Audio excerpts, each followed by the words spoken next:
Podcast is intended for mature audiences. The views and opinions expressed are those of the panelists and do not reflect in any way those of the podcast partners, sponsors, or affiliates. Enjoy. Hi, this is Michael Buffer, and you're listening to the voice of the people. Let's get ready for Boxing Voice. We are prepared for 12 3-minute rounds of non-stop pace, and I will go forward and I will put the pressure on him and break this all, man. Trust me on that. We are more than ready. However, 8-ounce gloves, he made a big error in my opinion. I don't see him lasting 2 rounds. I feel I will have the decision to end it inside 1. Guys say, oh, I'm going to go to the body on Mayweather. I'm going to hit him with the right hand. I'm going to hit him with the left hook. After 21 years, I've been hit with everything, and I'm still right here. Well, here now.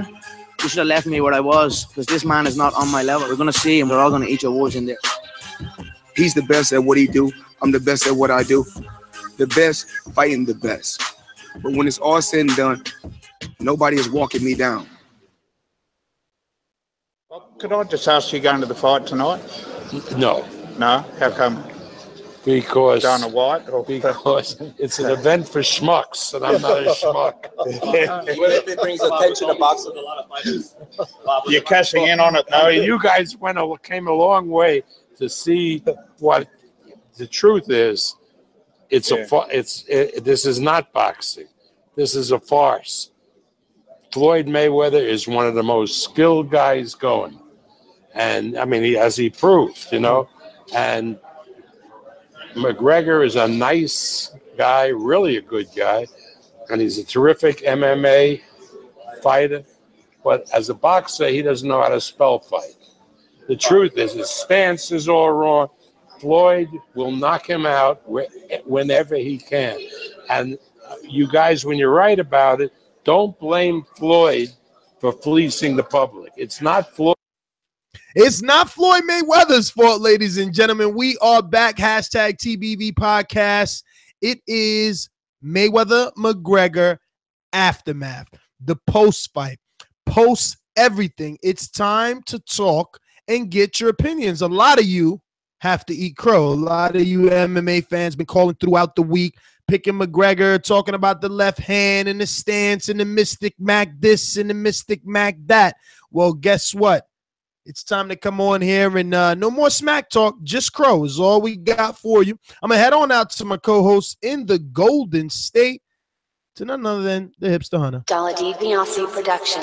This is a beautiful performance against a very tough guy in Michael Johnson. How do you feel about it?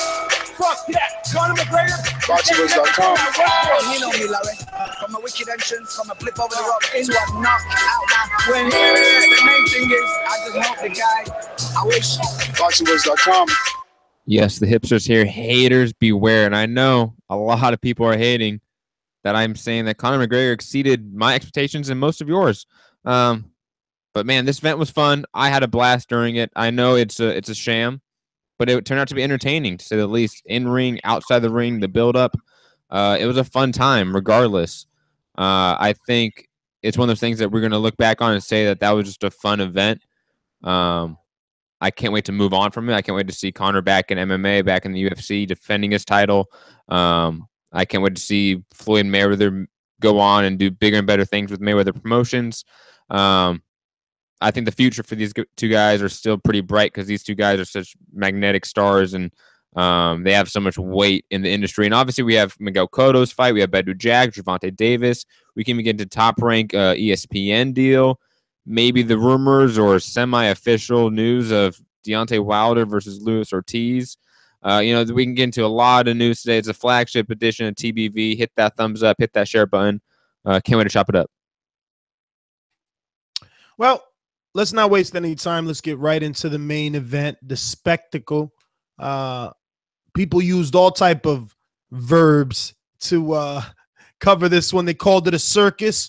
But I think that everyone was entertained and everyone was glued.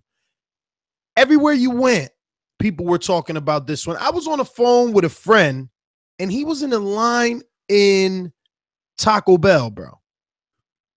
The attendant, ear hustling, heard his conversation, and the dude just says, "That fight, right?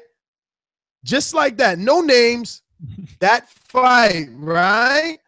Everyone watched this, and it's self-explanatory. You don't have to ask who or what fight. The entire world was watching. And for once,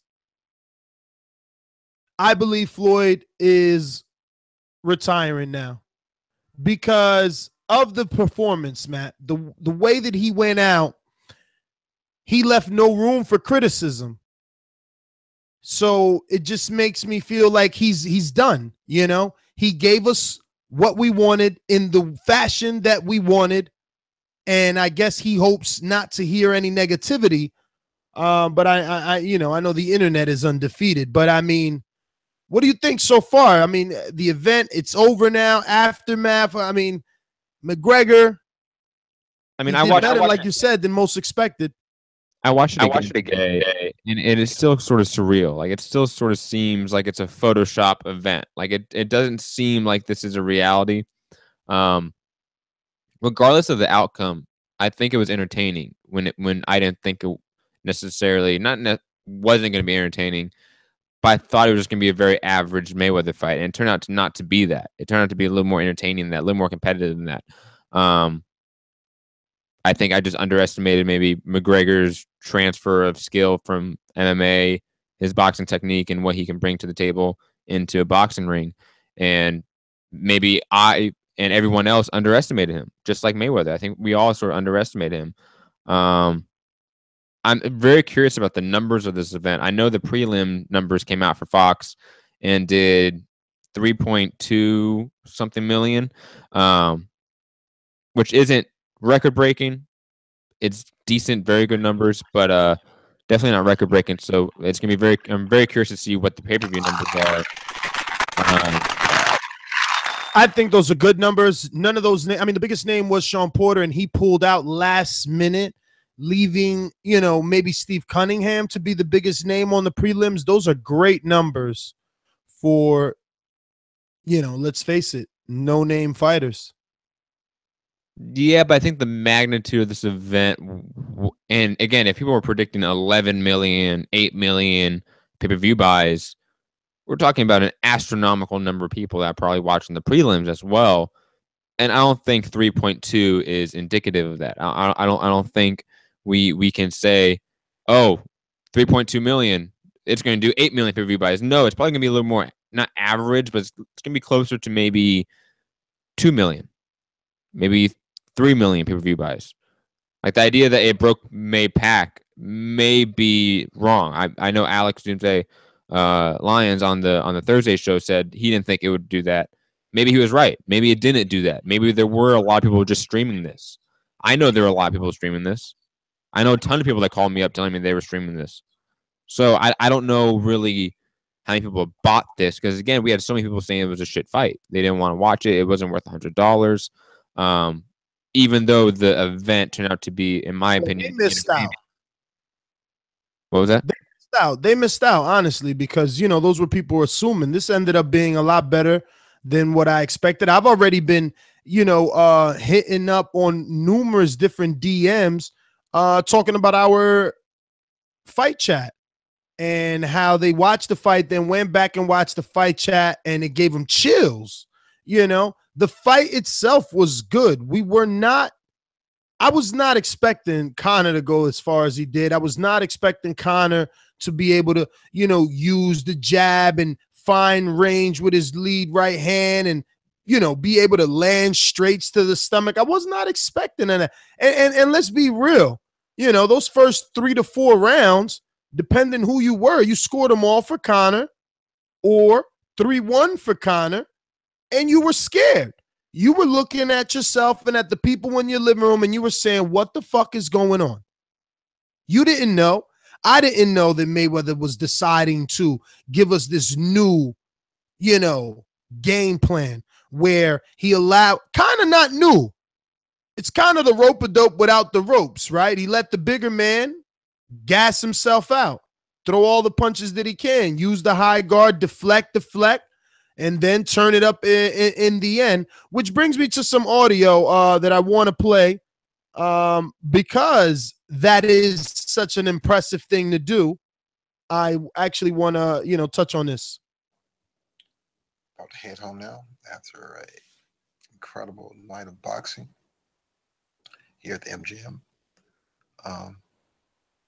What happened? Floyd took him into deep waters. I'm very impressed with McGregor in the early rounds. I was quite surprised of how he held on, how he exhibited boxing talent in such short time, so period of training for the first time as a boxer. He held his own. But Floyd, being the tactician he is, took him to deep water. He kept the pace up, the tempo.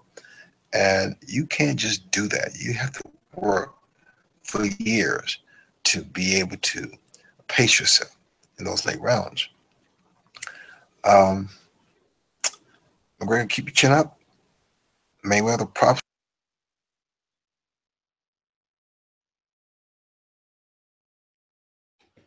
Well, I wanted to play that obviously because Ray Leonard being a legend in this sport and him having the same opinion as yourself, giving Conor a lot of credit, but also giving Floyd credit to be able to physically turn it up the way that he did in the second half of that fight and pull away with the stoppage.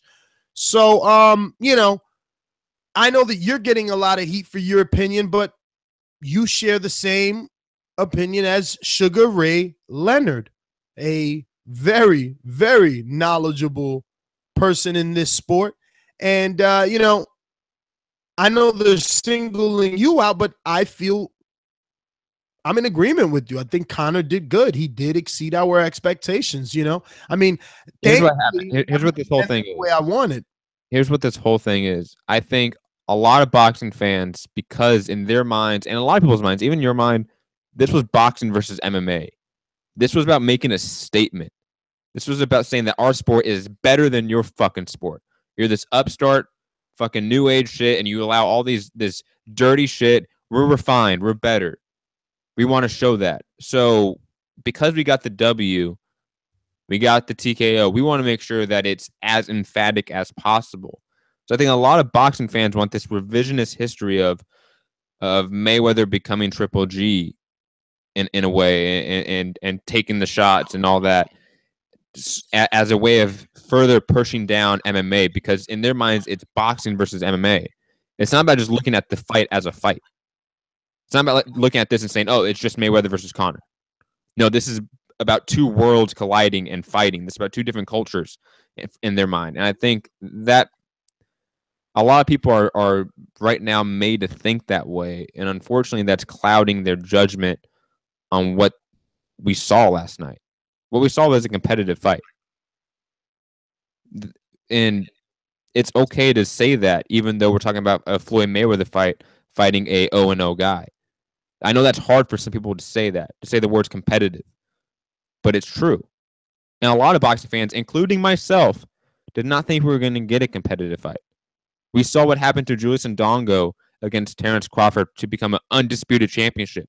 A guy with 2 belts gets murked in 3 in that way. I instantly thought after that, man, Conor has no shot. No shot at all. I was even thinking about making my prediction 6 rounds, 4 rounds, 3-round TKO knockout because of what I saw with Julius Ndongo. And we didn't see that. We saw a competitive fight. I know there's some people saying that Kamegai and Cotto was a less competitive fight. I don't necessarily agree with that, even though the scorecard is very one-sided for that one. I thought Kamegai was much more competitive. Obviously, just looked more refined. But Conor McGregor made a competitive fight when nobody thought he would. We have to tip our hat off to him and just say that's something. That's a feather in your cap, because most people didn't think you could do that. And as an 0-0 guy coming into this sport, you put on a competitive fight with the best boxer in the last 30 years, one of the best defensive, if not the best defensive boxer of all time. You put on that performance, regardless of how Mayweather was. That's impressive. And you can also say Mayweather is impressive as well. I don't understand why that gets so much hate, but again, I think it's about this whole boxing versus MMA rivalry, this war that this fight has brought out. Well, man, I mean, look, everybody has opinions. Those that wasn't competitive, I what could you say? What were they watching? Speaking of what were they watching, a couple of judges didn't really give McGregor any credit. Maybe 2 out of the 3 judges had Floyd, ever since the second round.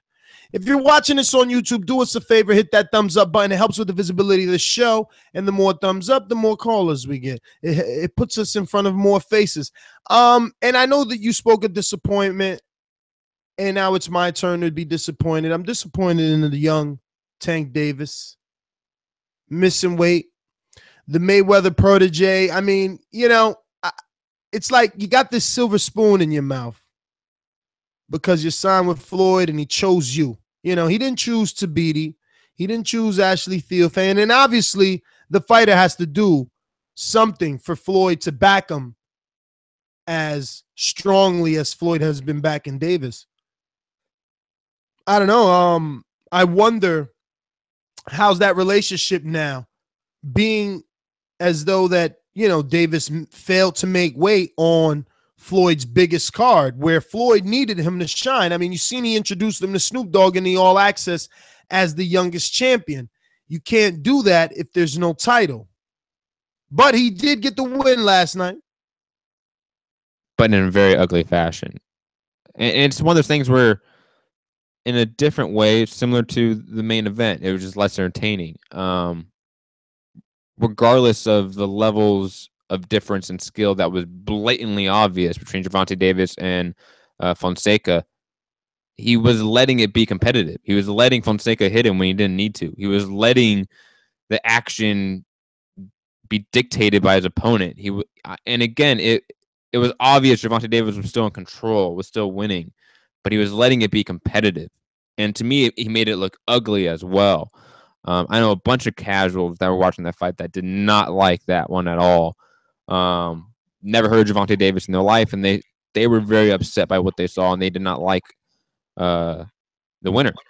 And it had shades of like an Adrian Broner type of fight, and it's very upsetting because Gervonta Davis has been asked a lot about being compared to Adrian Broner and saying that I'm not going to be like that, So I'm upset that we got that performance because, again, missing weight and losing the belt, while egregious, while we can definitely criticize that, it could have all been erased by like a second round, third round knockout.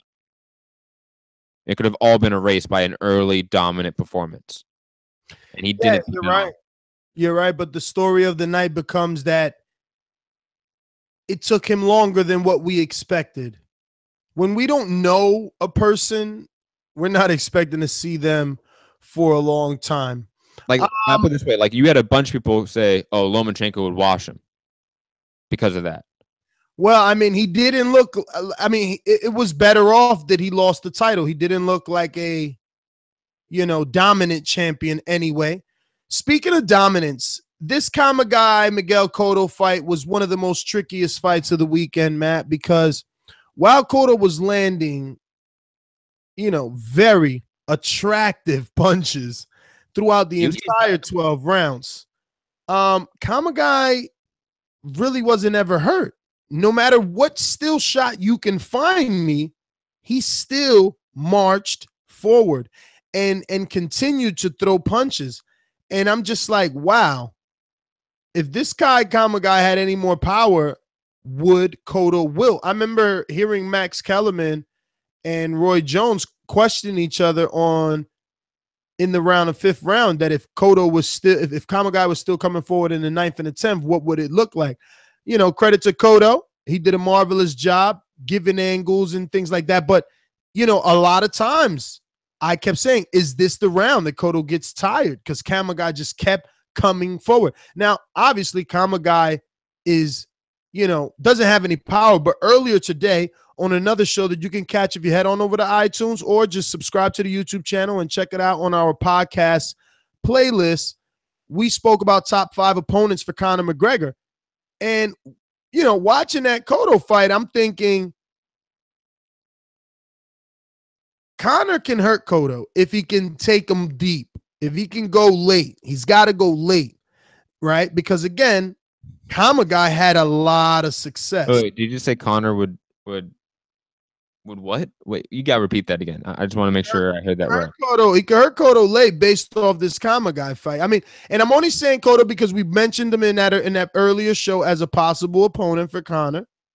And I'm just looking at this fight and I'm thinking to myself, well, if this Japanese guy, who's a natural 147 pounder, is putting all types of hands on him, anybody at 54, let alone the names that he eventually called out and said he's going to leave it up to his trainer, and his trainer goes on air and calls out the winner of Gennady Golovkin and Canelo Alvarez September 16th for Cotto's final date, which is, you know, a sticky little web in itself because, you know, you're the B-side putting dates and time frames. But I think that either man wins that fight, they'll take the Cotto fight on short notice because he's an older version of himself. And again, Kamegai was putting hands on him, just didn't have the power to make it look effective. But he was touching Cotto, and Cotto was definitely tired. You seen that one time in the corner, he's just breathing deeply, and they're like, in through your nose, and he's like, and he's just taking these deep breaths. You know, it was a serious fight in there, even though Kamegai had no power. Did Cotto look old to you? Cotto looked like Cotto. I don't know. Like, he didn't look old to me. Either looked accurate, man. He didn't look old to me. It's just Kamegai was just too fucking like he was rolling with those shots. His head was you know what? At one point I said, yo, this guy looks like he's possessed. Like it's the Poltergeist movie or something. Like his whole neck is just gonna do a 360 the way that he was taking those shots. Fucking vomit and shit. Yo, it was crazy in that ring. I'm telling you. I'll just put it this way. The version of Cotto we saw last night was very different than the version we saw 2 years ago against Canelo. Like, he just looked a little bit different. Like, he looked to not be able to take the shots. Not as well, but, like, they seemed to just bother him in a way. Not that he was hurt, but he just looked bothered by them in a way. Like, mentally. He looked mentally, like, bothered by the pressure, bothered by the punches. Yeah, the skill discrepancy was huge. But maybe he just looked, I don't know, he looked slow a little bit. I don't know. I think Cotto definitely looks, well, he did have 2 years off, so maybe we're both being overly critical. Maybe his next fight, he can, you know, be two paces away. Because I just felt Kamegai was on him like white on rice. And I'm looking at that, and I'm like, yo, if this is Gennady breaks his ribs. Easily. And I think a Canelo rematch would end up much worse than the first fight, to be honest. So I don't know what's next for Cotto. I know he keeps saying that he's going to retire at the end of the year. No. He definitely said one more fight. He definitely said winner of Triple G Canelo. But there's also rumor that it could be Lemieux. Either way, that schedule seems very tough. Yeah, and I don't know if he should fight anyone at middleweight. He looks small. He looked small against Kamegai. He did look small against Kamegai. That was true, bro. So I don't know what's next for him. I think he should go back to maybe a couple at 54 though. Who's on the Golden Boy side at 54 that he could just say, "Look, man, I'm gonna just give out my last contract fight."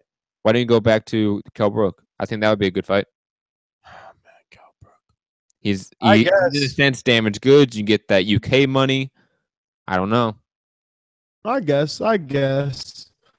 Badou Jack, MVP of the night outside of easily. Yeah. Easily. But I mean, is he MVP or was it the opponent? Because word on the street is Nathan Cleverly retired. Not only that, he had an 8 to 9 month layoff. You know, Mayweather Promotions had him on Laraway. You know, they gave him a little something and held him up like, yo, just stick around. We want that belt. He hadn't fought in 8 or 9 months. So, I mean. Yeah, but Badou Jack hadn't fought since what, January? All right. I'm just saying levels, man. No, there were levels of difference in skill and power, but that doesn't take away that it was an impressive performance. Yeah, but could we give him MVP of the night? Could we say he was the fighter of the night based off the opposition? Or everyone was in there soft? Nathan, that's true. Everyone was kind of in there soft. Well, hey, except for Rios Vargas. That was except for Floyd. That was supposed to be a competitive fight more than it was. No, Rios Vargas. That's a whole. That was like, yeah, that's a different card. When we go back to Friday, Centennial versus Aleem. That no, we actually have knockout. to talk about that Friday. Damn, I told myself I wouldn't forget because Derevchenko is in my works out in my gym. I obviously got to talk about how well he looked. But damn, poor Aleem. Man. Poor Aleem. It's just how it just goes to show you that you know nothing, Jon Snow. And all these boxing people, even myself and you, everybody that we think we know. We were high off Aleem. We were high off that. Aleem. He got that win over Heatroff, and we thought Aleem was on the escalator route up. And Hugo Centennial. Left hook cemetery, man. Out. Someone that we wrote off. Someone that we thought Julian Williams showed us all he had. And he was not on this level. And then that left hook was landing all night. And that's why they say this is one thing I learned early, and it's cliche, but you have to embed this in your mind. Styles make fights. And even though Aleem beat so-and-so and Hugo lost to so-and-so, look at what the fuck happened Friday night. That was a explosive knockout. Hugo made a statement for sure, but he's at 160 now. This was a 154 pounder. He's still with Eric Brown, which was interesting. You know, good to see him bounce back off the loss with his old trainer. But 160 is dangerous, and because he's on that PBC side, all I smell is Charlo, Lions only out there. And if you ain't talking Charlo, you're talking Jacobs, who needs a fight, and I hear is in camp. You know how these PBC fighters are. They don't get announced. The fight actually doesn't get announced till a month later or a month, 30 days out. But the fighters are definitely training. Yeah, I just props to Centennial because that was just an impressive knockout, to say the least. Marvelous knockout, man. Absolutely. What else was there? There was another news. It's funny, though. It's funny since you lost your thought. It's funny because Aleem didn't respect his power. If you can see from the opening round, he was also hooking with him. And that's what they say, don't hook with a hooker. And even in that exchange, it was him trying to hook with Centennial. Centennial just longer, rangier with his hook. Yeah, and just one shot out. But Ugas sort of putting in a bad performance. Getting lucky. And again, we know nothing, Jon Snow. Didn't we write off Delorme? And he's in there throwing bombs. Hold on. You did more than anyone. No, of course. I said Ugas can put in a dud. He can put in a decision where he's going back and forth. And I wrote Delorme off. I thought his chin, but God. Ugas got dropped. Yo, Delorme was fighting as if his contract depended on it. Did you see? No, seriously. Did you see how he was winding up those right hands, bro? Dude, that was a fun fight. Everything was on those punches. I mean, Ugas got lucky.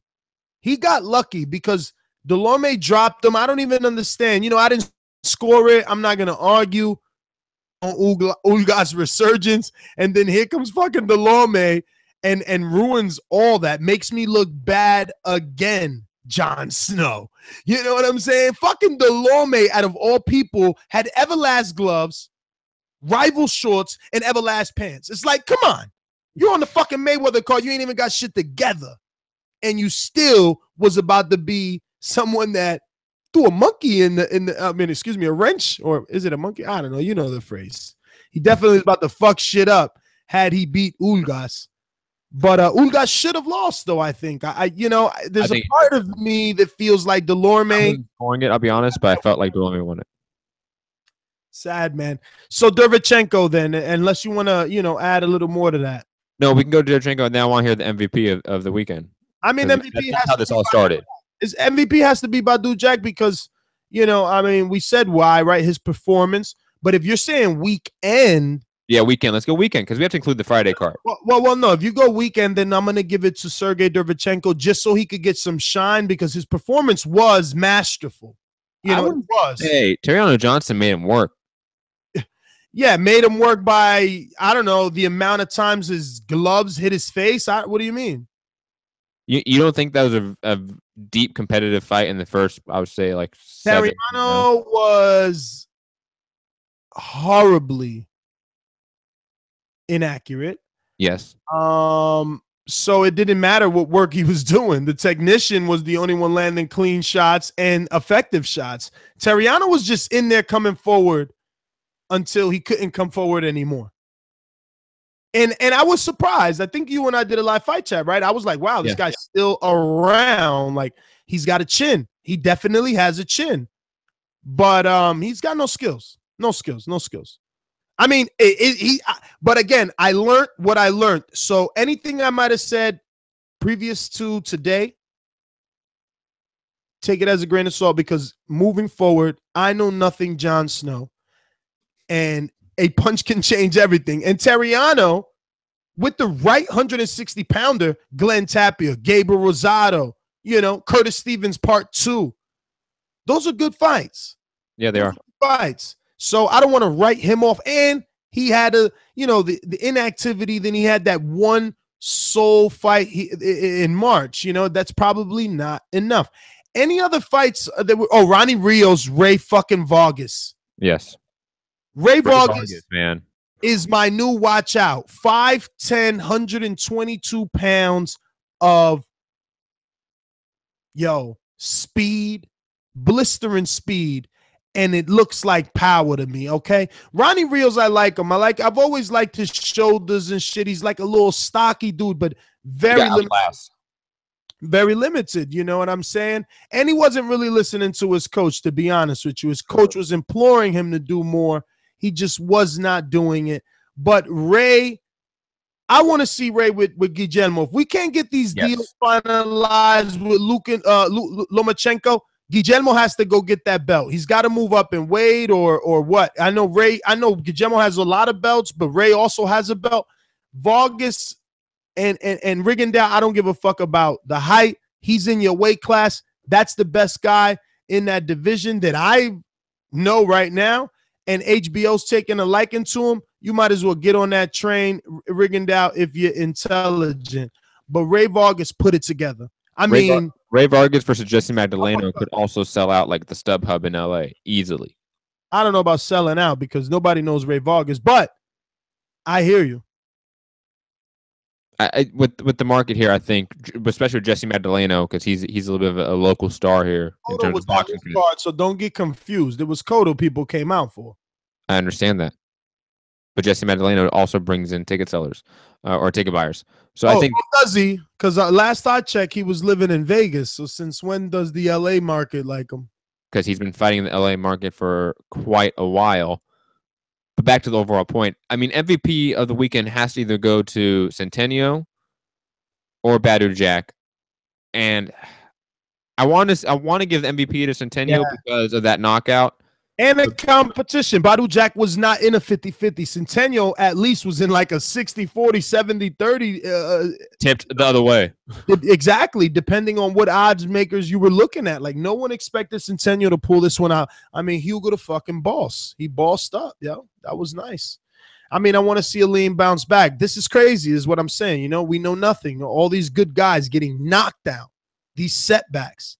You know, again, but thank God that now we're being taught to adapt that UFC model where losses don't mean, you know, that a fighter is done. It just doesn't.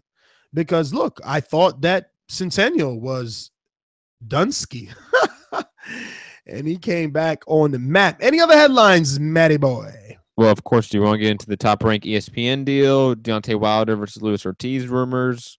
I mean, those are rumors. We could get into the deal since it's official. So 16 fight. What is it? 16 fights per year?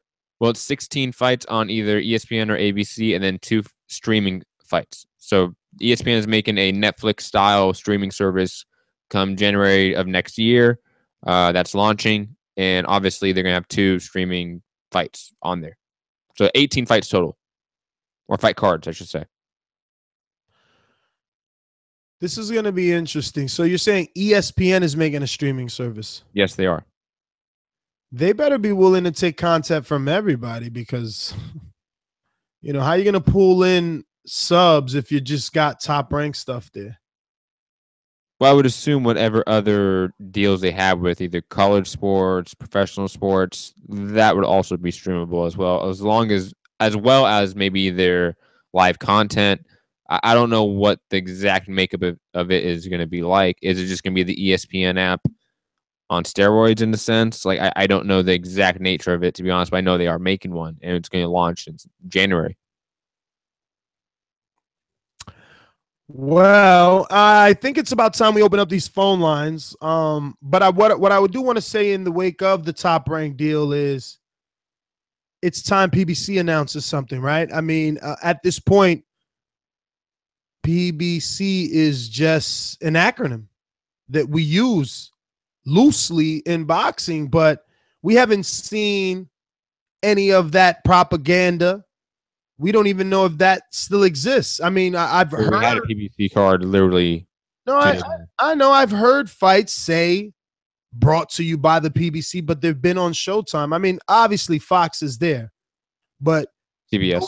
Those are the toe-to-toe Tuesdays, Friday night fight. You know, Sergey Derevchenko level, which is not a bad level, but it's not the level that we are expecting. It's not Crawford and Dongo unification undisputed level. Anyway, we're gonna. I mean, we did get Thurman Garcia on CBS. Yeah, but that's long ago. Which is available to a broader audience than ESPN. Matt, I get you, but what I'm saying it's about time they come up with a new deal. I agree. I'm just saying that. That's all I'm saying.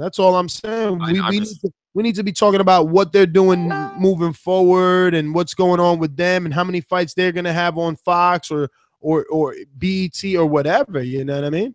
Hey, we saw Al Heyman on the telecast last night. God knows what's gonna happen next. I was shocked that I bet you he didn't know those cameras were rolling, though. You know what I'm saying? Because he usually tells people not to record them. I thought they were gonna cut the cameras or something, man. It was like seeing the Illuminati, you know. Maybe he's ready to come out and be the face of his own company again. I don't know. Anyway, phone lines it is. These calls are brought to you by El Camino Electrical Services, experts in electric vehicle charging stations. For consultations and turnkey installation, visit us at elcaminoelectricalservices.com. Going out to Class and Bound in Texas.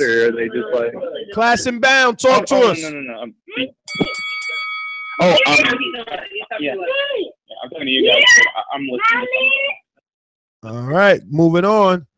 Jay Will in Ohio, talk to us. If you know like I know, you should lie low. Killer, I used to get it in Ohio. Yeah, man. Great fight, man. Just great for entertainment, man.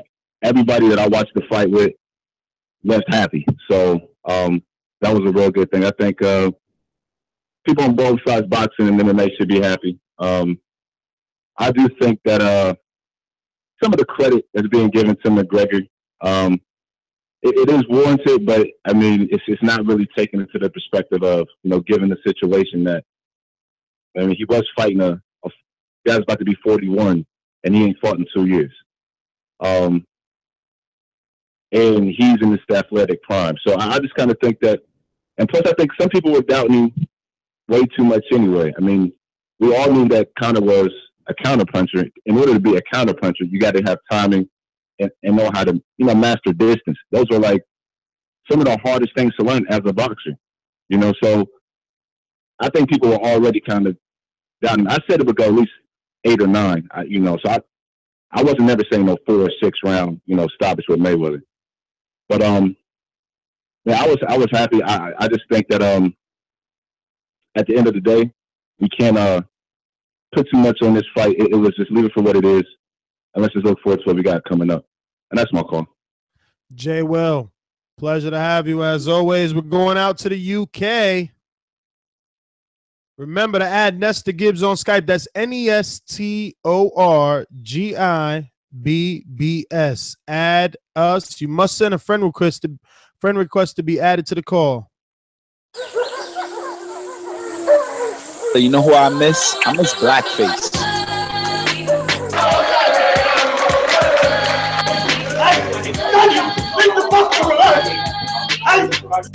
I thought I won the fight. You thought you won the fight? Why? Ain't no fucking padding in the fucking glove.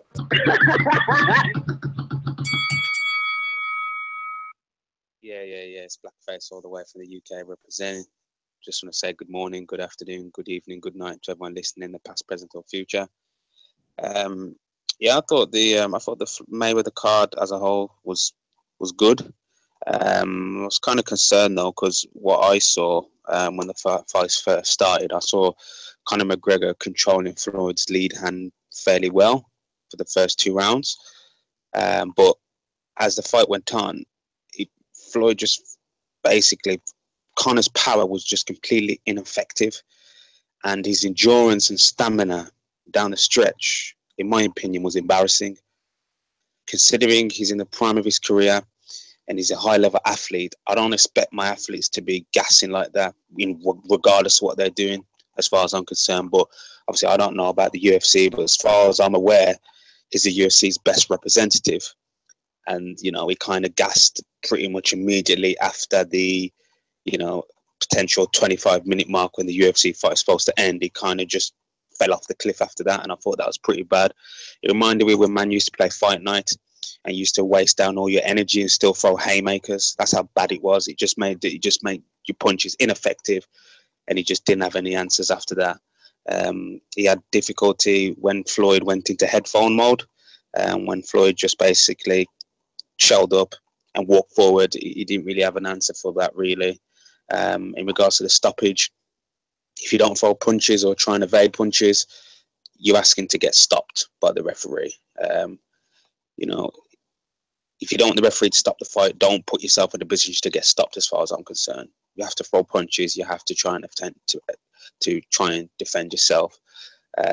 Floyd's finally retired. I think if Floyd was fighting any active 147, 154 pounder,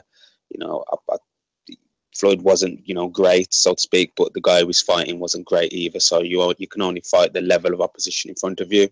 But, based on that performance, I think he's food for anyone at 147 and 154. And I think now is the right time to bow out. In regards to Tank Davis, this is the second time now I've seen him not make weight on the first attempt. He needs to just move up and figure out his life and reevaluate what's important to him, because I don't want these fighters out here not making weight on the first attempt, especially doing it on back-to-back fights. I think that's unacceptable. Floyd's now gone. I don't think he's coming back now at all. That really was his final fight. Now all the other fighters behind him, now he's out of the way. They just need to, effectively take his place. So yeah, that's my call. The right time is always now.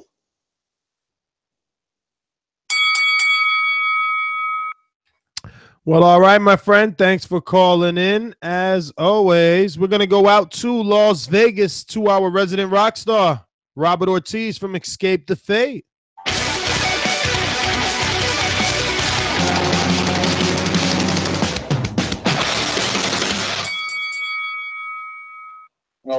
Very good afternoon to you. Very good evening to you, Nestor. A very good morning to you guys in fucking UK. All right, so me and Matt have been going back and forth. Basically, I was disappointed in Conor McGregor. I was very underwhelmed by his performance. The reason being is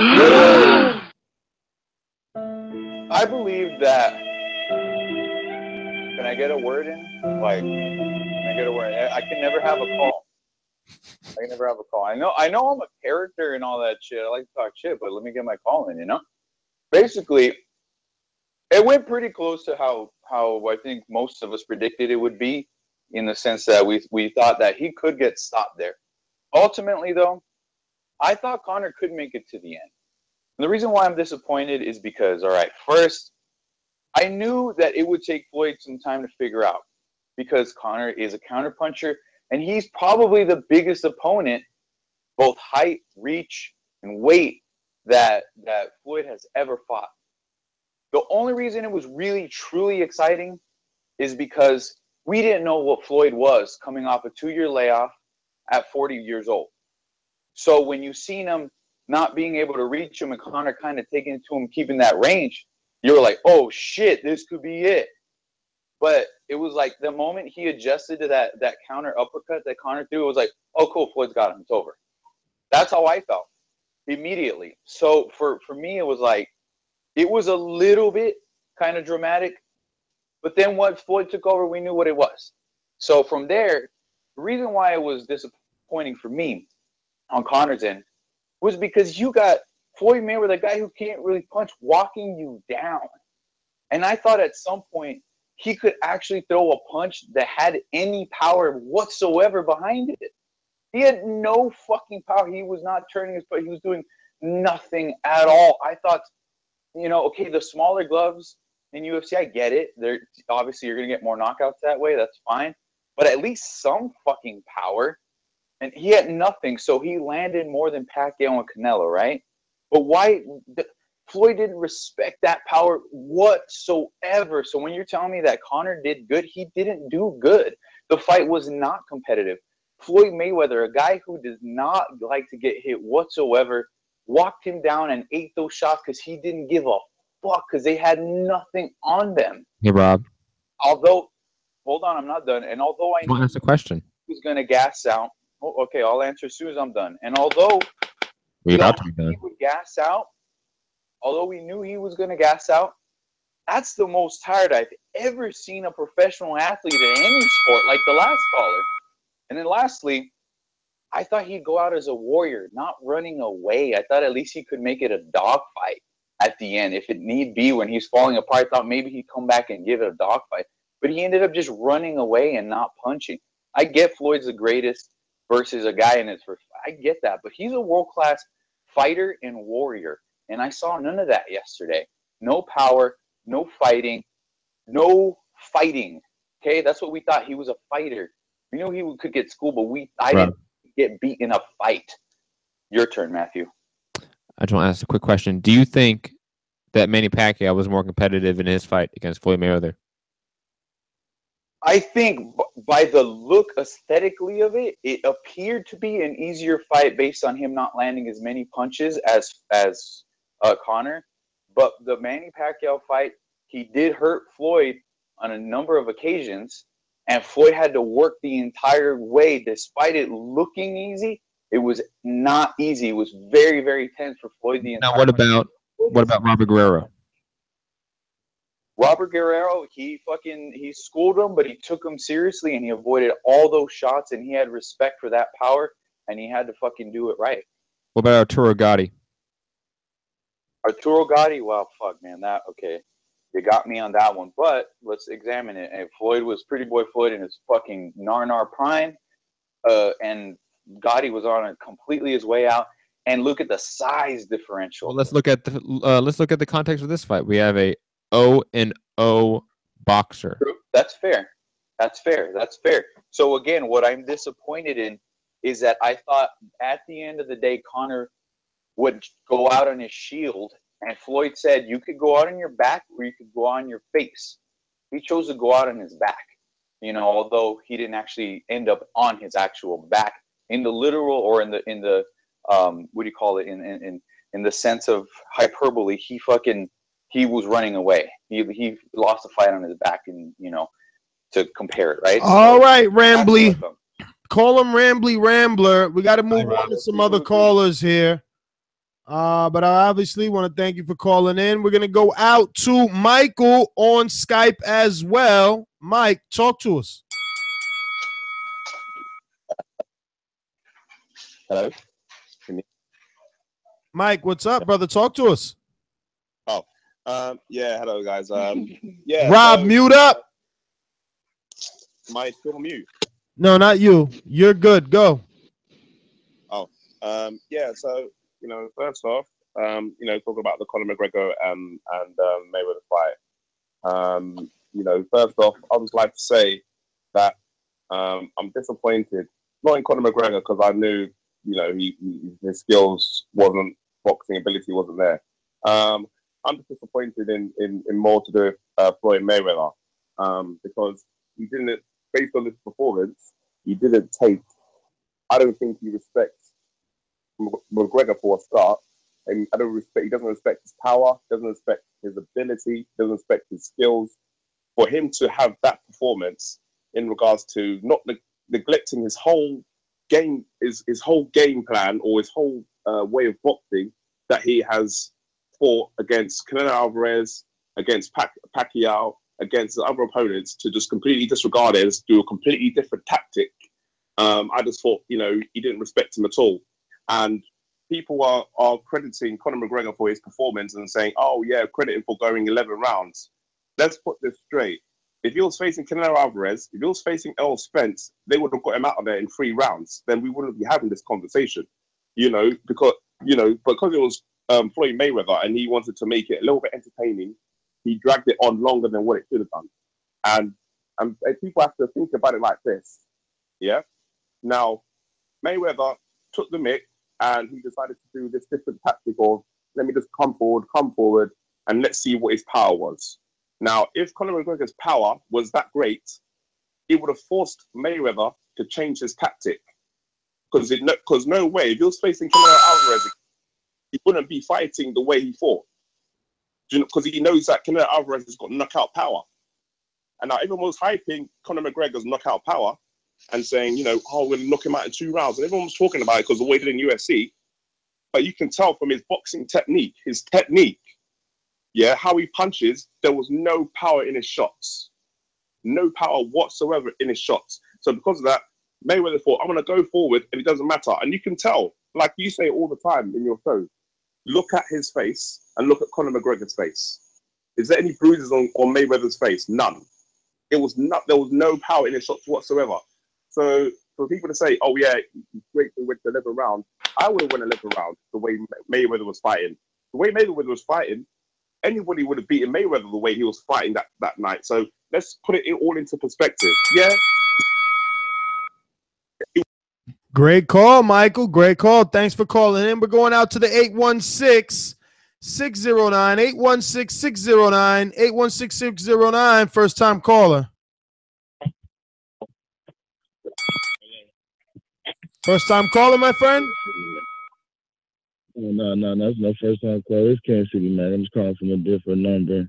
What up, Kansas City Mac? Talk to us. Just want to tell you how much love what y'all do. Hit that thumbs button for y'all. Y'all don't know, hit the thumbs button. Yeah, Mayweather, man, he did his thing. You know, Conor kind of disappointed me, but, you know, on both sides, we'll really tell when he gets back to the UFC. He still has problems when he gets back to the UFC. But Mayweather did what he was supposed to do. He's 40 years old. I'm going to eat crow. I thought it was going to go 12 rounds. That's why McGregor disappointed me. If you notice, the snot was coming down his nose. He was gassed. You're not supposed to gas, Conor. It's almost like tapping out. You gave up. I came on here and I told everybody to respect you as a man. But I guess you did what you were supposed to do. Fold. Go back to the UFC and handle the Diaz brothers. You got the Russian. He wants your head. Take him out in Russia. And then I'll judge you more after that fight. Big ups to Mayweather in his 50th fight. You shouldn't have signed the contract. Be mad. Mayweather, TBE. I know. Kansas City Mac, thanks for calling in. 386-956. 386-956. First time caller. Hello. Yes, sir. First time caller. Oh, yeah, first time, man. All right, brother. What's your name? Where you calling from? Keem, calling from Florida, man. Deltona, Florida. Keem from Florida. Talk to us, brother. Yeah, hey, I appreciate y'all, man. I got through. I appreciate y'all having me on the show and, you know, what y'all do, man. I love it. But, yeah, man, I just wanted to say that I was actually impressed by Conor McGregor. I'm surprised a lot of people are saying that they, you know, that he looked bad or whatever. I was surprised. I was one of the people who thought he was going to look like a fool. And, you know, the first 3-4 rounds, I was kind of like, damn, yo, this dude is doing it right now. But you know, Mayweather did what he was supposed to do at the end of the day, and he got the job done. And he did it in a different way. You know, that was a different Mayweather. But he to me, honestly, Mayweather didn't look too good. I think it's time for him to retire. He looked a little old, and you know, I just couldn't see him going against some of these young bulls in the game right now, you know, at his age. But yeah, man, that's really all I wanted to say. Oh, and Tank Davis, man, super disappointed in him. looks like he's gonna be like another Adrian Broner, you know, and that's something you know, I don't want to see. I think he's a talented young fighter, man. But yeah, that's my call, man. I appreciate y'all. Well, all right, brother. Thanks for calling in. We're gonna go out to Antonio in Albany. Antonio in Albany, talk to us.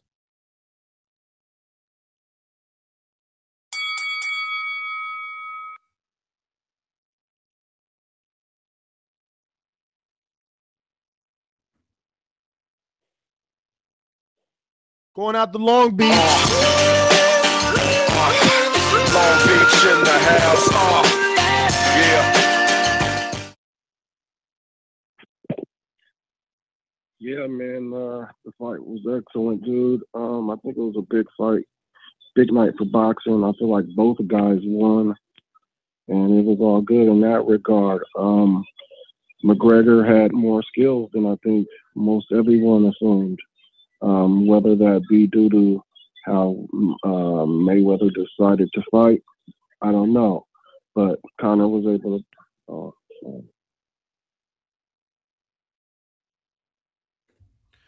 All right, looks like we lost them. We're going out to New Jersey. I mean, talk to us.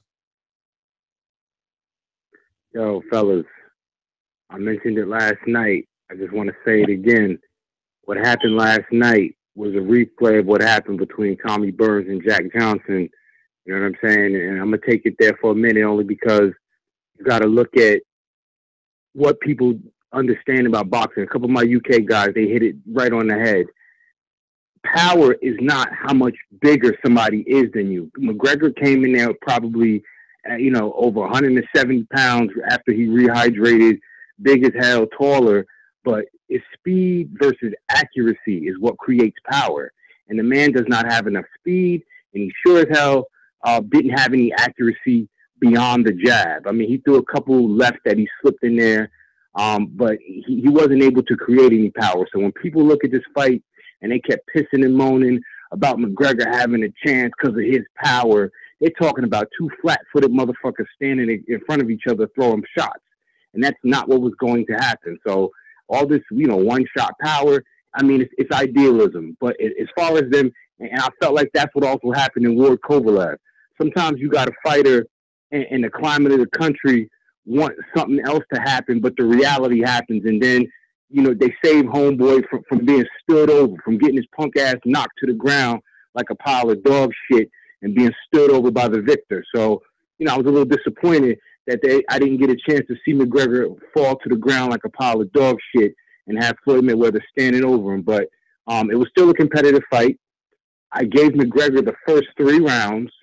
He probably slipped in maybe the 10th round, but beyond that, it was definitely a dominant performance.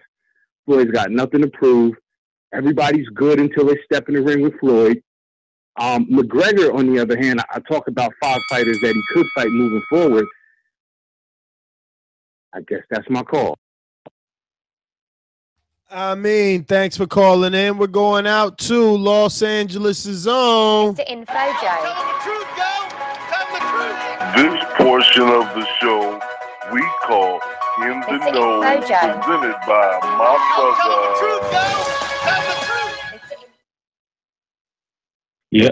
Yo, you know it ain't no show without info. Joe, what up to all my hardcores that's listening out there? Yo, this has been the best year in boxing. As a hardcore, I felt our sport was on trial last night. The sweet science was being tested in front of the whole world. Me personally, it was a big win for boxing first, then Floyd. This is going to grow our sport to be bigger. At one time in this country, boxing was bigger than football, basketball, baseball. It was the sport. I know it will never be that again, but at least give us our respect and give us our lane and give us our props for the hardcores out there. Yo, the fight was entertaining, more entertaining than I thought it would be. I'm glad Floyd got the stoppage. I'm not going to lie, I was nervous the first 3 rounds. But I noticed in MMA fighters and last night with McGregor, his technique on sitting down on punches and throwing, he can't get good leverage off his shots like that. I see why It was that, and also him being fatigued. Shout out to Badou Jack. He's always looking better and better. He's always showing new improvements in his game every time out. I would still pick the Cali King Andre Ward to kick his ass though. But he did look good. Props to him. I'm very disappointed in Tank Davis losing his belt on the scales in your second title defense. We have all seen Thurman, Terrence, all these dudes look sick on the way in. Being professional though, making weight, it can be done. No excuses, man. Be a pro. Or you getting cocky and getting sloppy. Floyd done gave you a whole lot of money. I hope you're listening, but don't get cocky and sloppy. This is not it. He thinks he's made it, but he hasn't made it yet. But the performance I seen him do last night, I say Robert Easter, Lomachenko, the rest of them dudes will put hands on him from what I seen last night. That's my call. Hit those thumbs up. Shout out to all my hardcore boxing fans. Stand the fuck up. This is yours. Peace. Info Joe, man. Thank you as always. We're going out to Connecticut. Sam, talk to us. Hey, what's going on? I thought it was a good fight. I was very entertained. And, I was at the movie theater and everybody was excited. And, I was nervous the first 3 rounds, but I knew he was going to tire and I was shocked. And it was a good fight for me. I like it and I'm happy I paid for it. Well, all right, Sam. Thanks for calling in. We're going out to Jack in Vegas. Talk to us. Hey, guys. I called last week and I told you that I thought the fight from a betting perspective was like stealing. And I think Floyd agreed with me. That's why he came out in the ski mask, because he knew that he was robbing $300 million from people buying this fight. And I'm not going to say that I wasn't surprised a little bit with Conor. Conor impressed me a little bit in the first 3 rounds. I gave him the first 3 rounds. But at the end of the day, it all comes down to his power. He didn't have any. I think we all knew that he didn't have any power. And as far as I listened to your show earlier today about the 5 names of guys who could fight Conor, I think it's all 5 lines. It's one name, and that name is Nate Diaz. And I think that he needs to go back to the UFC, finish that trilogy. And then if he wants to come back to boxing, I'll see him, because I think he's got a little bit of potential if he wants to fight at a lower level. And I certainly think there's a lot of room to make a lot of money betting against him if he wants to fight Broner and some of these other guys that you were talking about earlier. I just don't think that he's like a C-level guy to me. If he would have been fighting earlier in his teens and 20s with that awkward stuff, maybe he could have made something. But at his age, I just don't see him being competitive against any decent fighter. I really don't. I think the UFC is his angle. I give him all the credit for making the money. Good for him. He's a hell of a marketer. And it was an entertaining show because Floyd made it an entertaining show. But we all knew what was going to happen. But at least we got our money's worth as far as entertainment value, and that's it. Out. Who we got? Stainless. Straight to the point for those with attention deficit. I'm so repetitive, so I gotta repeat. Stainless from the streets to the deep. I'm coming with that heat. All you need to know about me, I'm coming with that heat. Yo, give me just a second. Look at this Bluetooth, bro. Oh, my bad. Stainless, you there? Yo, I got TBV. What's up? Oh yeah, can you hear me? Yeah, I can hear you. You can hear me? Yeah, man. What's up, man? What a nice event that was yesterday. I'm on board with all the rest of the hardcore fans, man. I'm happy we can get this behind us. All we got to get through is this next few days of the UFC acting like the Mexican fans when they was beat by Floyd, and let them keep explaining how it was so unfair that my man didn't get to catch his breath. It's hilarious. Now I spent half of the night explaining the Marcus the Queensberry rules to UFC fans who were just picking Conor McGregor because they knew what he could do in the UFC. As Info Joe just remarked, as I always love to repeat from that guy, what a luxurious night for boxing that was. What a great year for boxing it's been. And much like mixed combat, man, I'm so happy that we can get back to separating these two sports and letting boxing be the greatest that it's turned into this year. That's pretty much all I got outside of that was a great performance by Badou Jack over Nathan Cleverly. And even though I am as upset or as disappointed as everybody else is in Tank Davis, I was happy to see him take responsibility for it. He didn't make any excuses. He said, I missed weight. That was totally my fault, and it never happened again. Even when they tried to, give him the setup for, well, you did have a cold. Did that play a part? He said, no, it was totally my fault, and, as a man, speaking as a man, to see him as a boxer, as a professional trying to be a star, to accept responsibility for your own actions, man, you get it. I mean, I know you ain't supposed to get big ups for doing what you're supposed to do, but he get my respect for nothing else, accepting responsibility for his mistake and moving on from there. You know me, I stay on that Stephen Calderon status, just calling me in from work. So I'm gonna go on and let y'all get to these other calls. As I always say, please make sure that you push the thumbs up and share this and every episode of the Boxing Voice podcast. And my new line, man, if you ain't in the $10 and up club, man, then you need to get real on Patreon. Peace, man. Y'all take it easy. Stainless, thanks as always for calling in. We're going out to Rashi in Brooklyn. Talk to me. Yeah, how you doing, man? This thing with Tank Davis, yo, I think it's a conspiracy. I think Mayweather told me out. Just lose that belt, because at the end of the day, the longer you have that belt, Lomo's on your ass all day. And if you don't fight him, it's a problem. So you'll get that belt back in due time or whatever. But this thing with Mayweather, his defensiveness going forward was classic.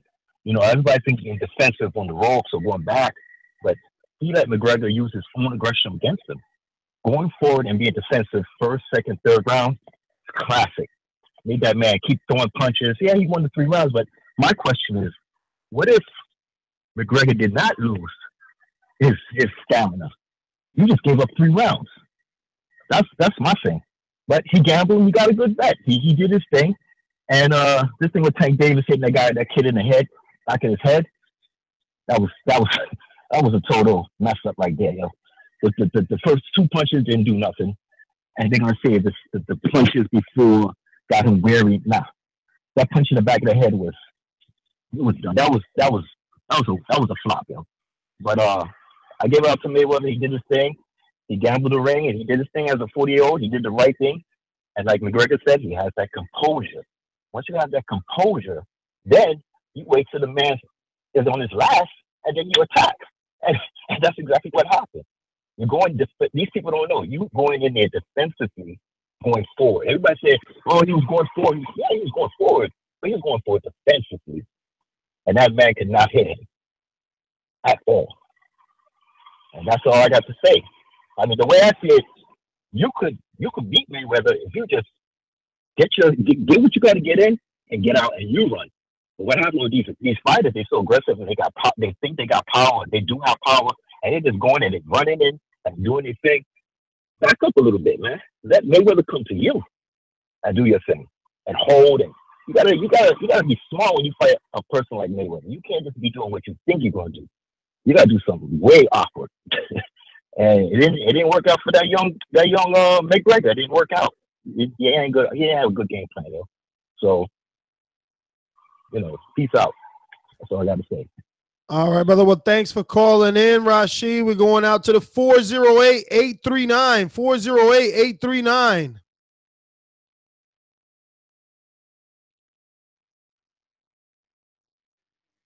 Going out to LA. Santiago, talk to us. Hey guys, what's up? So I want to give a special thank you to JP for having Joe and I over for the fight. We made it home safely. We enjoyed the hospitality and the good food. First time I've ever had ribs. And we had ourselves, like I said, a great weekend of boxing. Friday's PBC card with Gervonta, and then the preliminaries, the main pay-per-view card, the main event. The only fight that truly was underwhelming, in my opinion, was the Gervonta Davis fight, because it was just kind of like he looked like he didn't give a fuck. He was just doing whatever the fuck it was. He didn't weigh in. He lost the belt on the scales. You know, it wasn't the kind of fight we expected a guy who's considered Mayweather's protege to put on. So very disappointed in him. We'll see what happens to him. And, you know, in regards to the Mayweather-McGregor fight, I've been telling this to a few people for a while now who've been asking about this, is that at the end of the day, McGregor is still a professional fighter. The only difference is that he fights against different disciplines. And he showed that he was able to have his own little minor successes here and there. I gave him the first 4 rounds before Mayweather started to pick up the pace, started to come forward and, you know, show us a Mayweather that we hadn't really seen since, in my opinion, the days of Diego Chico Corrales. You know, it was nice to see a very entertaining fight, a fight that didn't feel like, you know, the Pacquiao fight where all of us were all like, we paid $100 for this shit. Seriously? This is a fight that everyone was hyped on. You know, my friends went to go see it with their buddies. A couple, you know, asked to come and see it with us over at JP's place. It was a good fight. It was a great fight. Mayweather did what he needed to do to get the win. He got the knockout.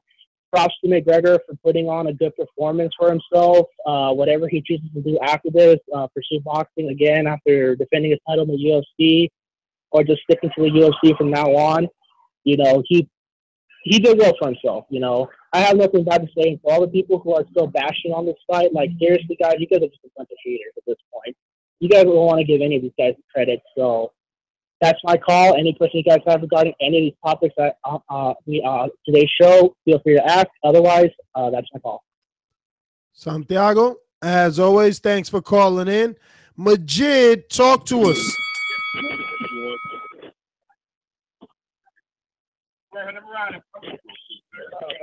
Once, Youssef in Houston, talk to us. What's going on? What's up, brother? Oh, he dropped. All right. Well, so sad. 954 California, 954-701. First time caller.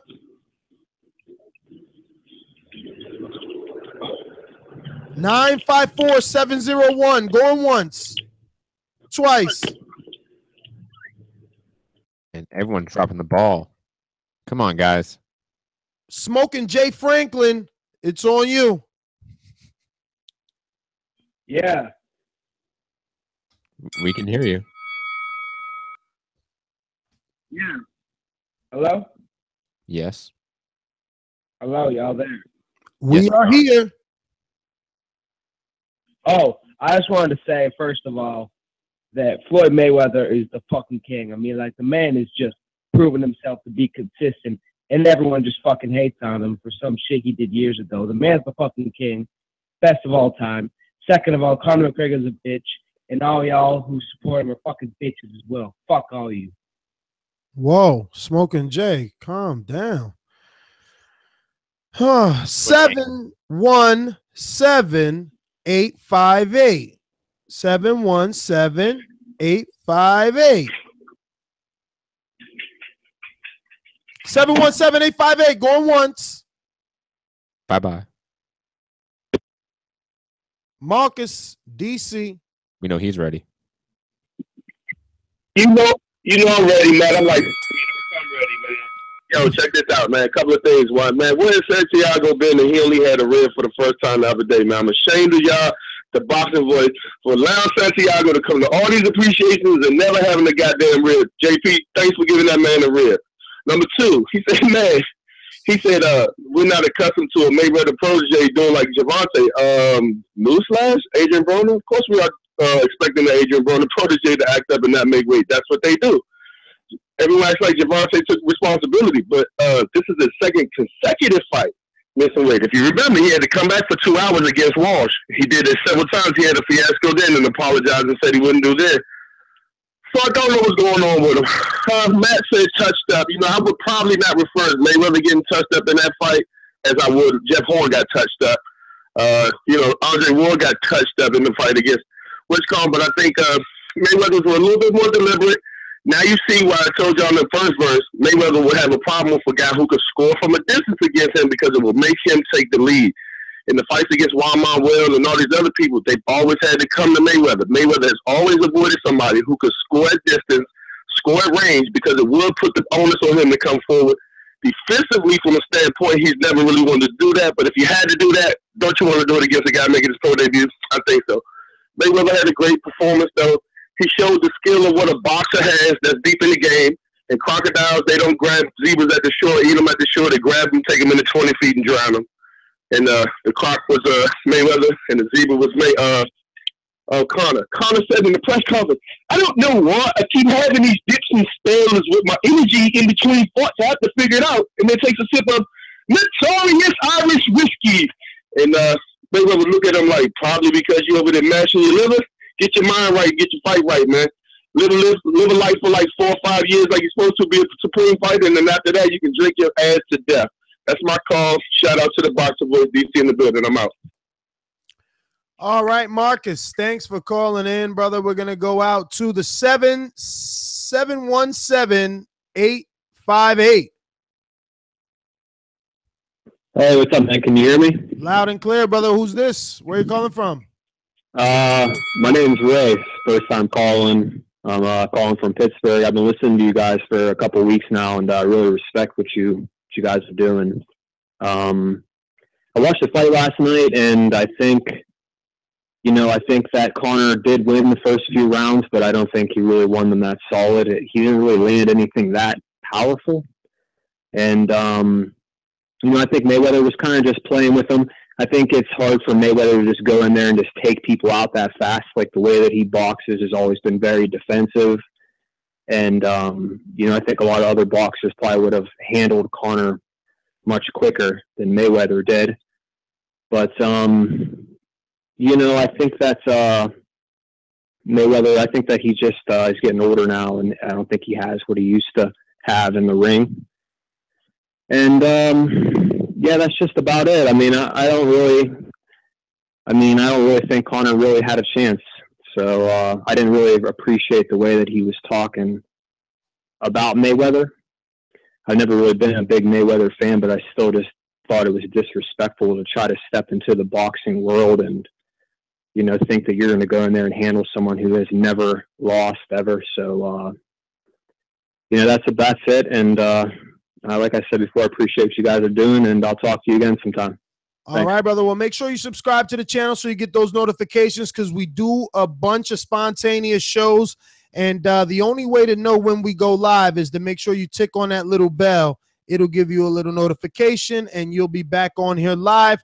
We're going out to the 347 Brooklyn, New York, 347-755, 347-755. First-time caller? Yeah.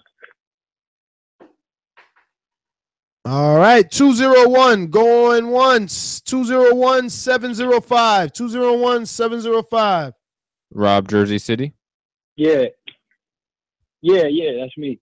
Listen, everybody talking about Conor McGregor did okay because he kind of won the first 3 rounds. Come on, man. Come on, who cares? And from now on, the UFC needs to be very careful what to do with Conor McGregor because let's say he fights Paulie, right? If he fights Paulie and Paulie manages to beat him, his value just goes straight down to the ground. Come on, man. Conor McGregor got his ass whooped last night. His ass whooped. That's my call, man. All right. Class and Bound. I thought we went to Class and Bound. I think he came back on. Class and Bound. Then we go to. No. So what ended up happening is the call. I had to drop the call because I had to do something real quick. Well, you're live now. All right, cool. So, first of all, the combat sports in general, like it's a great thing that we have in the world. Like I said, I'm a hardcore boxing fan. I'll always be a hardcore boxing fan to the day that I die. But recently I've had some friends who have been introducing me to MMA and teaching me how to watch it and how to properly score, how to assess it a bit. And to be fair, people talk about, he was talking about Conor got his ass whooped. There's a lot of people who would never get out of their comfort zone. And for that, I give Conor a lot of credit. Like, he really made me respect him a lot more for this fight than anything he's done in MMA thus far. Even though winning 2 UFC belts and holding them at the same time is really impressive because no one else has done that. So props to him. Also props to Floyd Mayweather, because think about this for a second. Even though he was the boxer, he was off 2 years retirement. He's also 40. He's also smaller. He's also doesn't have the reach advantage. He also allowed 8-ounce gloves. Like Conor McGregor had a lot of advantages, and the guy could crack, according to all MMA experts, and even us. Like we were saying, Conor could hit. So, I mean, call it what it is. But I really like the fight. Gervonta Davis needs to stay away from Lomachenko or Mikey Garcia because he will get washed. He will get absolutely pummeled. I promise you that. Like people were talking about how Davis would go up to 135 to ignore Lomachenko and go beat up Mikey. Nah, stop that. Stop that right now, because he will look worse than what Adrian Broner looked like against Mikey. He will get knocked the hell out. I promise you. But that's my call. Class and bound, as always, a pleasure. We're going out to Suleiman Escala, New York City. Talk to us. Yeah, how you doing, Ness? Good evening. How you doing? I tend to disagree about Gervonta Davis. I think Gervonta Davis is still growing in his skills. He could move up and acclimate to 135 and be a champion again, and probably do much better in that weight class because he's growing. The kid is growing. And he looks much more dedicated than he is a little taller too than the Adrian Broner. Adrian Broner is only 5'4". You know what I mean? What more could you expect from a guy with that size? And he has to work harder. That's why Adrian Broner lost to Mikey Garcia, because he's too small. He's too short. Besides that fight with Conor McGregor, he did pretty good. But he's fighting the TBE, man. He's fighting the best fighter in there.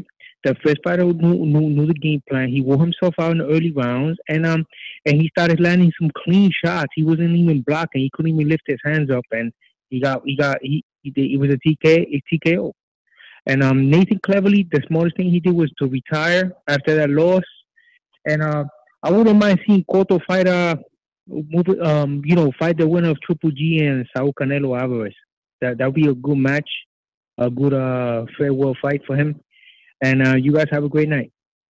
Suleiman, thanks as always for calling in, my friend. We're going out to Brian in Atlantic City. Talk to us.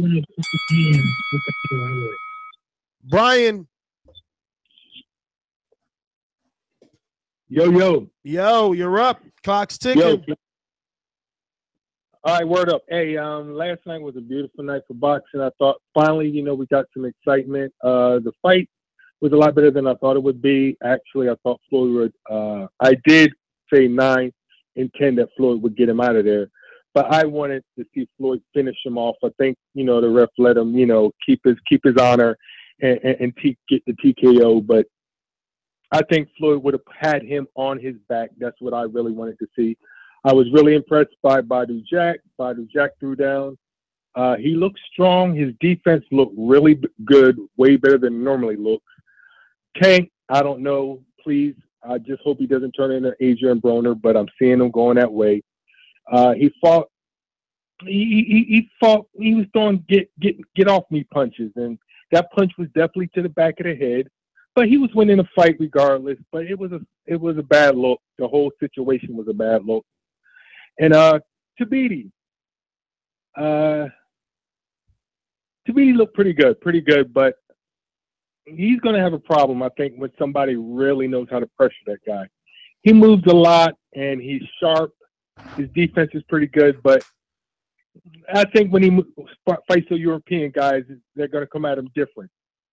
So, in Boxing Voice, I'm liking what you're doing. Matt, you got abused last week, but I'm an MMA fan like you. But when it comes to boxing, hey, it's strictly boxing. The guys played you out, but you handled it like a man, so it's all good. Ness, you've been popping up everywhere, man. So you guys have a good, successful machine going on. I'm probably one of your oldest callers from way, way, way back. I don't call in a lot because I get more enjoyment of listening to the calls. But you let guys burn, you let guys get down, and you guys going in the right direction. I see big, big things happening for you guys. stay focused, keep doing what you're doing, get your border wars on. I get down with you guys, but I'm in great shape, but I'm 50 years old, so I can't mess with you guys on that. But keep doing what you're doing, man. And I wish you much success. I think I'm going to be calling in a little bit more, especially with the Canelo fight and Triple G coming up. I'm out. Well, all right, Brian, thanks for calling in. Thanks for the kind words. We're going out to Majid, longtime caller as well. Talk to us. Nah, this Majid, man. Just calling in from 407. But, yeah, I think that last night, you know, it was a good fight, you know, entertaining fight. Feel like, Conor McGregor landed some hands on Mayweather. And it showed, you know, where his power was as far as boxing. But good fight. Gervonta Davis not making weight and struggling to fight before. He needs to bring his little heavy ass up to 135. Fuck the bullshit. And that dude that he fought, he put the work in on him, made him look bad. So, I mean, he got to show us something next fight. But I don't think to compare him to Broner is good right now because he might be fucking up on scales, but Broner be fucking up on life. So that comparison right there, that shit ain't right because fuck all that shit. But, yeah, man, I think yesterday the card overall was good. I paid for the pay-per-view, and I don't really have no complaints. You know, I just hope Floyd don't come back because he did his thing. Ain't nothing else to prove, but keep up the good work, man, and that's all I got. Majid, thanks for calling in, brother. We're going out to 609-457. 609-457, first-time caller? Yeah. What's your name? Where you calling from, Firm? Jamar. I'm from Atlantic City, too. All right, Jamal, talk to us. New Jersey. Yeah, first of all, I want to say you and Matt are doing a great job with this show. I've just been listening the last couple of months, and you guys are doing a good job. You know what you're talking about. Gervonta, I've been watching him for a long time. It seemed like he was kind of like off last night a little bit, maybe because of the big stage, or I'm not sure, but he had that little issue with Liam Walsh fight where he had the little issue with the weight. Now he missed weight on this one. Like the other caller said, I hope he doesn't turn into like Adrian Broner type of guy, but I see him doing a great job. He's a young kid. I like that kid. I'm watching his career. Mayweather money team. I told these guys he's going to win, and he won. He came forward, and he did his thing. That's it. Thanks, guys. All right, brother. Well, thanks for calling in. Thank you for the kind words. We're going out to the Fight Doctor. Fight Doc in Chicago. Fight Doctor in the house.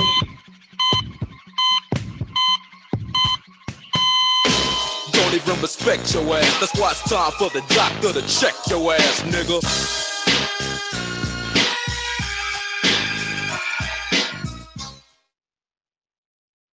Yo, Fight Doctor in the house on Rick James status as always. What's going on, gentlemen? What up, Fight Doctor? How are you? How did you enjoy the event? Well, yeah, damn sure wasn't a fight. I mean, you know, it is what it is. It was what it was. You know, it was a spectacle. You know, Mayweather gets a nice big fat retirement check, and McGregor he gets a big fat I got my ass beat check, and you know it's all good. You know, we live happily ever after. Okay, what can I say? You know, Mayweather needs to retire. I don't think he wants to fight any of the top welters. He damn sure doesn't want to see any of the top 54 pounders because look, Mayweather didn't look too good last night. Okay, he just didn't. But I mean, you know, the man, 40 years old, been off for 2 years. I guess he's not supposed to look good. He's supposed to look like how he looked. You know, so, but you know, I thought Badou Jack, I thought he looked good. I think the move to light heavyweight was good for him. He looked like I thought I saw a difference between him,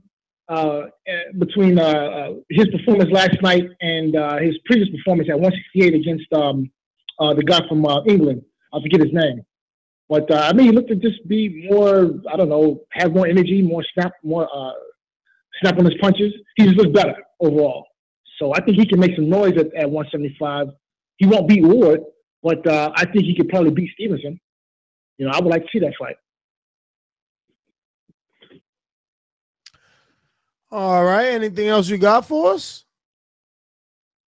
That's really about it. I mean, you know, I guess the MMA crowd can now go back to, whatever they were doing beforehand and, you know, collectively shut up with all that noise. You know, there's a lot of broke people today because I know there was a lot of money put on McGregor.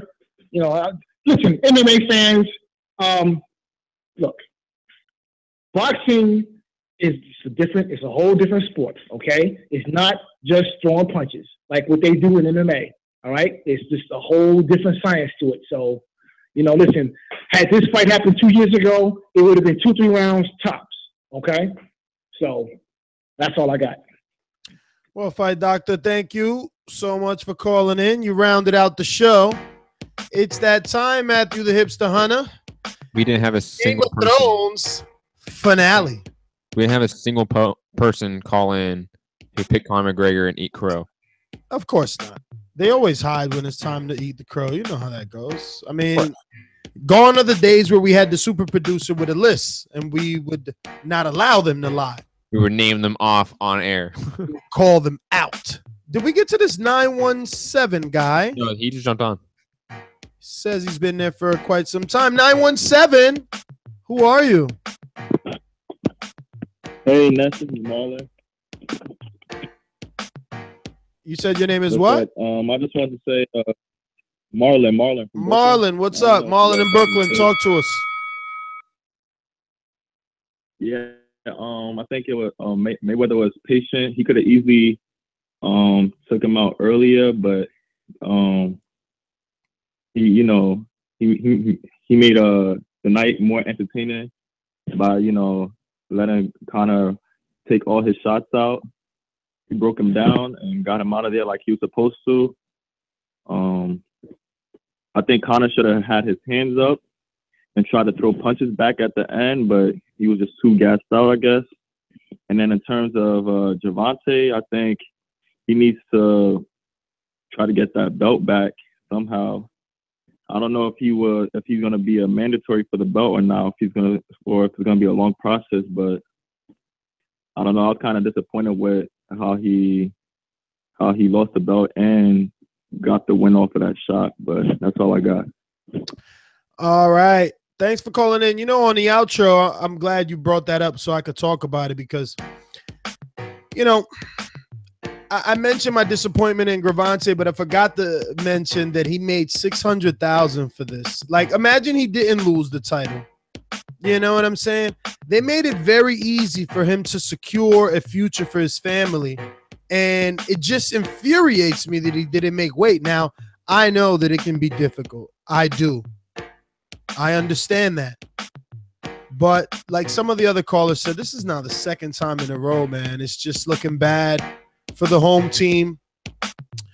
Overall, Mayweather-McGregor was an amazing event. I'm glad we got to cover it. I'm glad you guys were able to call in, and I'm glad we gained so many new listeners and callers, and I hope you guys stick around for many, many more shows. We will continue to cover the sport of boxing thoroughly here with me and the Hipster. Final thoughts, Mayweather is always going to be the king. He could retire for 2 more years and come back, and we'll be willing to watch it. Cotto, not on that same fighting plane. He cannot stick around. He's 36, and I can name dozens of fighters that will end it for him. So choose carefully, Jon Snow. Davis, you already know, get on that diet, go get that belt. Maybe this is the perfect way to duck Lomachenko. You go get that belt versus Tevin Farmer, quiet that mouth, and in the meantime, you create some distance between you and Lomachenko. Badou Jack, looking impressive. Hopefully, Adonis Stevenson and Al Heyman. You know, it's really Al Heyman, to be honest with you. How long have people been calling out Adonis Stevenson? Al Heyman must love Adonis and has been protecting him far too long. He's old already. It's time.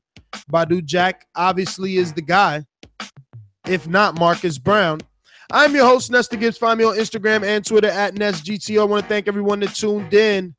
Remember, Game of Thrones season finale review mañana, early morning, coffee in the morning when Matt wakes up. And I'm Matt the Hipster Hunter. Final thoughts. I mean, this was just one of the biggest events in sports history. Whether or not it was a deserved sporting event, we got it, and it was massive. And ultimately, I think at the end of the day, it was entertaining. I thought we got at least most of our money's worth from this event. I can't wait to continue to see what the aftermath is, to continue to see how the whole boxing versus MMA talk continues. If it continues for another week or 2 weeks, when there's another news item in the cycle that replaces it.